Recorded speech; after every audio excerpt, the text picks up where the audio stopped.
Et par rapport aux deux questions importantes qui ont été posées par certains journalistes, d'abord, le mouvement « Trop c'est trop ». Mais « Trop c'est trop » là, on est déjà dedans. C'est pas une affaire c'est pas seulement une affaire de Gbagbo Laurent. On a commencé ça il y a longtemps. Et notre rencontre d'aujourd'hui, c'est parce que c'est trop, c'est trop. Donc, il ne faut pas regarder si c'est Gbagbo qui a lancé le mot d'ordre, si c'est PPACI, si c'est ceci, c'est cela. C'est trop pour tous les Ivoiriens. Voilà. Et donc, chaque fois qu'une organisation va lancer un mot d'ordre dans ce contexte, nous sommes tous concernés. Que ce soit le PDCI seul, le COGEB seul, MGCI seul, que ce soit dans le cadre de la CAP, nous sommes concernés. Parce que nous sommes tous conscients que trop, c'est trop. Donc, trop, c'est trop, là, c'est un mot d'ordre national.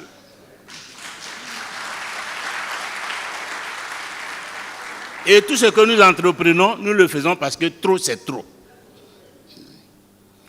Ça, c'est la première chose.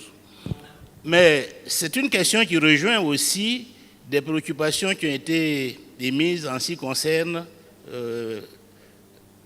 Affairail.net et Nouvelle Alliance, qui pose la question: que ferez-vous si, que ferez-vous si, que ferez-vous si votre meeting est empêché, que ferez-vous si les autorités restent sourdes à vos revendications? Mais d'après vous, qu'est-ce qu'on va faire?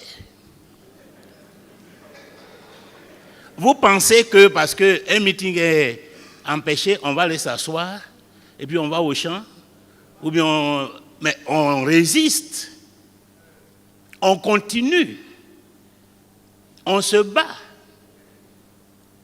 Donc, si une activité qui est légale est empêchée, nous allons nous donner les moyens pour insister. Nous allons utiliser tous les moyens légaux pour faire reculer la dictature. C'est un combat que nous engageons.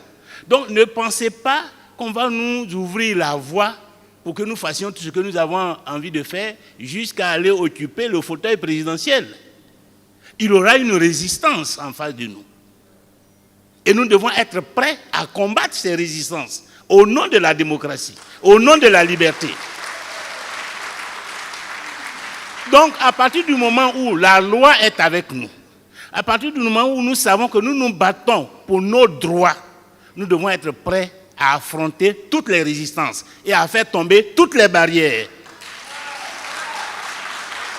Parce que ce combat, nous l'inscrivons dans le cadre de l'élection, mais c'est le combat pour la démocratie, pour la liberté en Côte d'Ivoire. D'abord, le combat que nous devons mener pour que demain nos enfants n'aient plus à mener ce combat, n'aient plus à faire ce genre de réunions parce qu'on a exclu X ou Y de la liste électorale, parce qu'il y a une liste électorale qui est une fabrication de nos adversaires politiques, etc., etc.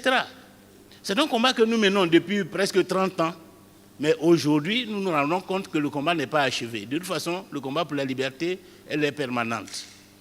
Donc, il faut que chacun s'apprête. Ne pensez pas que le combat que nous allons mener là, si nous voulons atteindre l'objectif, que ça va être un combat facile, simple. Nous aurons à affronter des difficultés. Et c'est nous, l'élite, la direction du mouvement là, c'est nous que les Ivoiriens regardent. Parce que les Ivoiriens, les militants de base, ils sont prêts. Ils le demandent chaque fois qu'on les appelle à des meetings. Mais est-ce que les leaders politiques là, ils sont prêts? Est-ce qu'ils sont prêts à libérer la Côte d'Ivoire? C'est de ça qu'il s'agit.